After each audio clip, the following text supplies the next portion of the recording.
Hello ladies and gentlemen, welcome to my corner of the internet. My name is Jason, and today I want to take a glance. I want to look back in time. We want to travel back to 1989, right after the release of the 1989 Tim Burton's Batman film. Because this film had come out, and as with many, we'll say, properties, the people felt that the need to have a video game tie-in. So of course they made Batman for the NES, you know, typically movie tie-ins are pretty, well, garbage.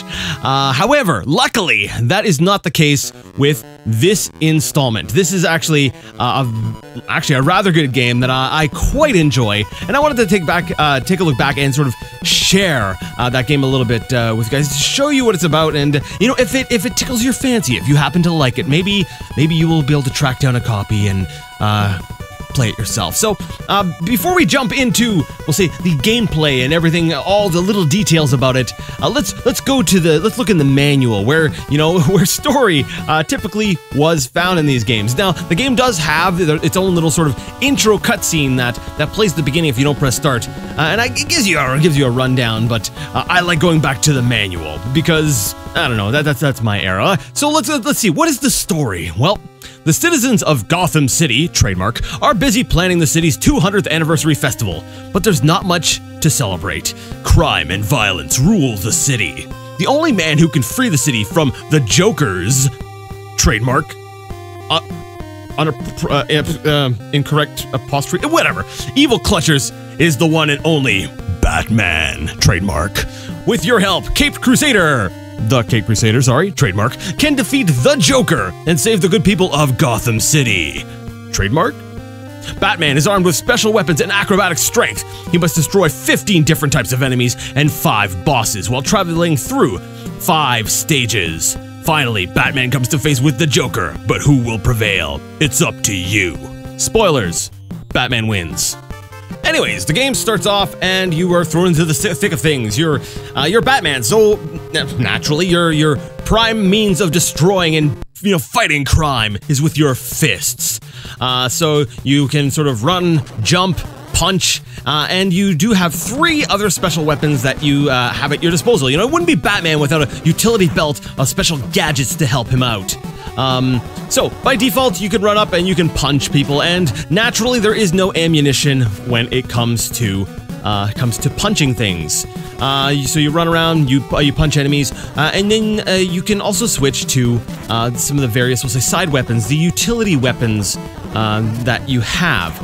There are 3 of them, and each one of them costs slightly more, we'll say, energy. Now it's not set up in a way that, like, we'll say you have 20 batarangs, and then you've got, I don't know, 30 spears to shoot from your spear gun. I guess it's kind of close to Batman. You know, he has the grappling hook, which he typically does use, or, you know, he doesn't have like 10 dirks to go along with that. Basically, the way it works is you have one sort of source of ammunition. We'll say your pellet. You can pick this up off of enemies after you defeat them. It looks like a little missile on the ground. You pick that up, and that's basically your global ammo. The batarang uses 1 ammo per shot. The spear gun uses 2, and the dirk uses 3. So each one allows you to, we'll say, project force with slightly, we'll say, a little more range to them, but each one also costs more ammo. Now, you can typically get by just fine using your fist for most of the game. There's will be a few places where you can actually just use the batarang.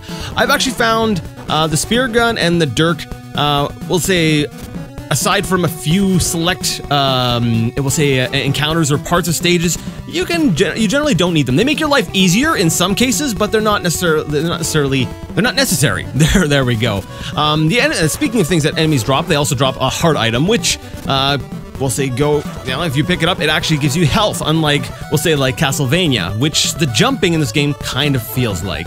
I'll get to a bit more on that in a second. And there's also little bees, which are basically a bonus item which adds extra bonus points to your score, which I don't even know if there's a place where you can check your score in this game. I've beat the game, but I haven't seen a score screen, so I don't know what the point is. Maybe that was something that they added to the game and they forgot to put a score counter. Maybe I'm blind, maybe it's somewhere right on the screen and I just don't see it. anyways, yeah, those are the things that will drop from enemies. It's pretty self-explanatory. So, like I said, you do have jumping. If you tap the jump button, you have, you know, a small hop. If you hold it down, you get what the manual refers to as the Batman jump, where you jump a little bit higher. You jump higher, and it allows you to get a little bit of height. Now, it's not perfect precision. Like say a game like Mario or Mega Man, where, you know, you can really fine tune your jump height and stuff like that. There's basically two different levels. There's your short jump and your high jump, and you can't change direction while in midair. So if you start jumping to the right, you're gonna keep going to the right, and that's what I meant by, like, it's a little bit closer to Castlevania. Where it does differ from Castlevania is that Batman allows you to wall jump. That's right. You can jump on a wall and then jump off from that wall and then climb up areas. And the nice thing about this is, in some cases, it actually allows you to circumvent, or we'll say skip, parts of levels if you we'll say pull off a fancy wall jump in just the right place. So that's actually really cool. Despite we'll say the jumping feeling a little bit rigid, the mobility in this game is actually really good, and it controls really well. Just a warning about the weapons, though. The game, for some reason, decided to invert the select and the start buttons. So start actually switches what weapon you have equipped. You know, if up at the top, you know, the top left, it says, you know, if you have Batman equipped, and that basically means your fists. Or if, you know, you have the Batarang, Spear Gun, or Dirk equipped. So that's actually controlled with start and select pauses. A little bit strange, but whatever. Now, the intro in the manual said that there were 5 stages, and really, I think it's a little bit more accurate to say, well, if we want to use, we'll say, regular NES, we'll say, conventions, it's really more like 5 worlds, because they're split up into separate stages. So, like, for example, the stage 1, which is Gotham City. You're out on the streets. Each, we'll say, stage within that stage. So let's start referring to them as worlds. So World 1 is Gotham City, and each stage within that is different. Now, you have 2 regular stages, you know, where you're doing platforming, punching thugs, and stuff like that. And then the third, or the final stage within that world is where you fight the boss. So in Gotham City, at the end, you get to fight Killer Moth, which is a very, very riveting and challenging fight, and not at all exploitable using cheap tactics. Stage 2, which will now be known as World 2, takes you down. It looks like a sewer to me. I'm like, oh yes, it's a sewer, but it's not. It's the Axis Chemical Factory, which I guess, since we're going after the Joker, makes sense. You know, chemicals and stuff like that. So basically, this world here is made up of 3 regular platforming stages, and then at the very end, you get to fight a machine intelligence system. Because I remember all this from the movie. Actually, to be very honest, as I was playing this, I was like, man, this would have made a much more interesting movie than we actually got. So, if you're trying to decide, you're like, should I watch the 1989 Batman movie, or should I play the 1989 Batman game?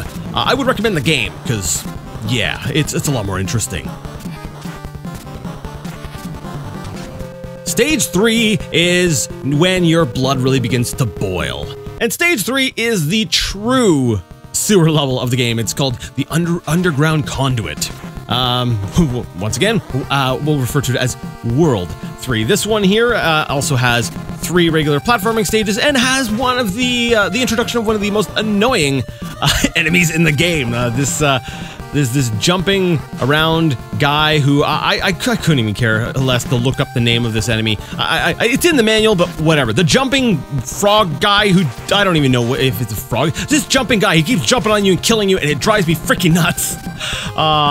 This is I find the place where you really start to feel the difficulty going up, because you know, generally the difficulty in the game is pretty good. Actually, it goes up at an even pace. I don't feel like there's really that much of a difficulty spike. Yes, I'm hinting at something. But anyways, after you go ahead and you beat the 3rd stage, I guess the boss's name is the Electrocutioner, which I'm not even familiar with, but I don't know if that's an actual Batman guy, you know, villain, but yeah. After stage 3, where do we go? That's right, stage 4, the laboratory ruins. When I first saw this is when I first had that thought in my mind of, man, I would have watched this movie. And basically, this one here, you punch your way through, you know, things. This is where the game's like, all right, now you use everything you've learned in the previous 3 worlds, 3 stages, and you're going to need to make good use of it. This is where they start to pull out the stops. This is where, you know, the difficulty was getting up there at stage 3, but no, stage 4, or world 4, because I'm terrible at consistency, is nice and, we'll say, challenging.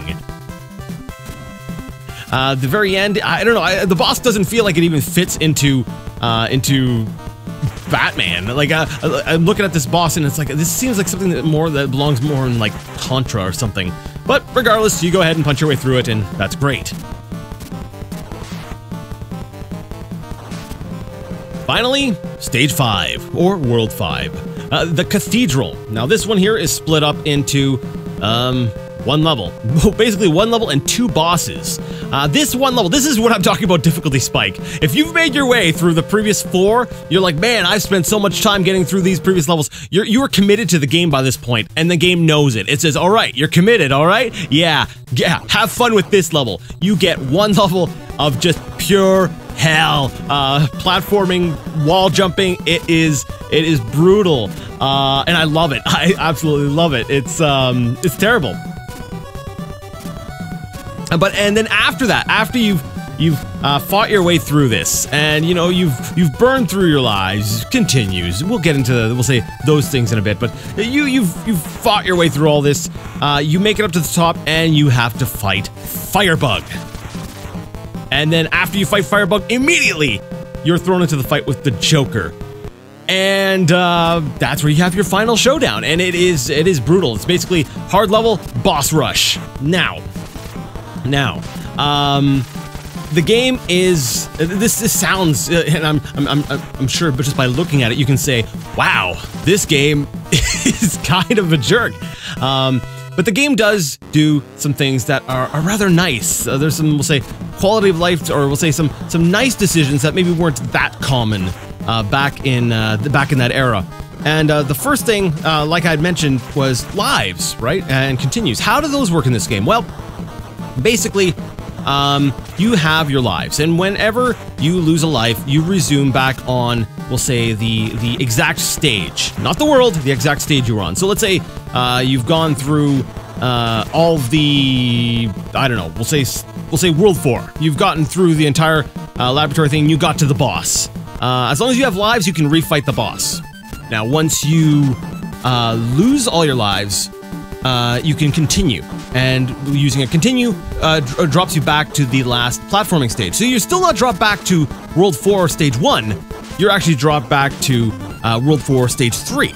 So that's kind of nice. You don't have to replay the first 2. So that's kind of nice, and that allows you to sort of make your way, catch back up, and this is the part that I wish more NES games did, because I love the difficulty in NES games. But sometimes it gets a little bit frustrating having to go through absolutely everything. Like the entire game all over again. Batman has unlimited continues. That's right, so you can just keep continuing. So that's great. Also, if the stage 5, if the world 5 seems a little excessive for you, after you beat Firebug, you don't have to fight Firebug again. So you can just go through the platforming stage and then go straight to Joker. And I think that's a lot more fair. That's cool. So, you know, if you're really determined and you really go for it, you know, it really does feel like the game is it's rooting for you. It's on your side. It's trying to help you out through it, and I really appreciate that. I really do appreciate that. Now, I'm going to give you guys, I don't know if this is considered an exploit or if this is a feature of the game, but I'm going to give you guys one little bit. Let's say you decide to play the game. One little thing I wish I would have known when I first started playing the game, because I only discovered this by the end, is that the moment you do damage to an enemy, when you are punching, let's say when you are actively punching an enemy, normally an enemy will damage you when they come into contact with you, but if you are punching an enemy and they are taking damage from your fists, they will not damage you. And this allows you to, jump up to a platform where an enemy might be standing on, and since you're punching him, actively punching him, you won't take damage, and you'll be able to, you'll be able to jump up to the platform that they're on. Some of the bosses are kind of tall, so if you run up nice and close and you start punching them, as they're, we'll say, running through you or running in your direction, it'll allow them to sort of pass through you harmlessly, and that's something that's good to know, especially for the. I want to say, I've already forgotten, World 3 boss? Yeah. Knowing that little tip just allows you to just sort of cheese your way through, if you will. One more wrinkle I almost forgot here, is that your ammo carries over between continues. So let's say you go to a boss and you waste all of your ammunition. You're trying to take the guy out at range. You're using batarangs and stuff like that, and you run out of ammo. I think this is part of the reason why the game was designed in a way that after, losing the boss, you go back to the last platformer stage, because it allows you the chance to fight enemies and get some of that ammo back. Because it does carry over. So if, you die and you have, like, full ammo, you'll still have full ammo when you come back, and that will make your life easier. So this really kind of incentivizes, you do have the tools at your disposal, but the game is also designed around letting you punch things, and you can just use your fists through most of the game, and I really like that. So yeah, that has been Batman 1989. Actually, one of my more preferred, we'll say, NES games. I do appreciate, and I do love the, we'll say, the quality of games like Super Mario 3. I will never say that this is a better game than Mario 3, but if I'm just talking about my own personal enjoyment, I think I may have enjoyed Batman a little bit more, just because it's a different kind of gameplay style. I guess that's fair to say. It's a really good game, and I would highly recommend it. So yeah, that has been a glance at Batman. Until next time, I would like to ask you all to game on.